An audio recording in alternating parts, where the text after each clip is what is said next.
Inikot mo siya, ang laki ng clearance, tapos hindi pa gumagalaw yung gulong.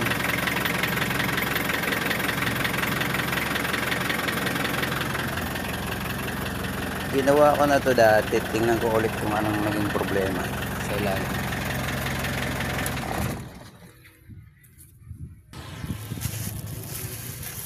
Ayan pa lang naging problem. Ayan.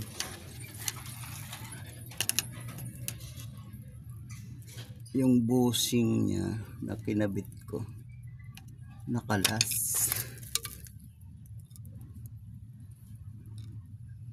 kaya bumalik sa dati. Ayan, nakalas yung bushing. Ito yung bushing, plastic lang yan eh.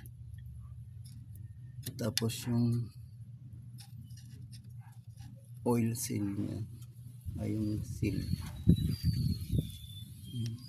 bumaba. Babaklasin natin ulit para mabalik sa dati.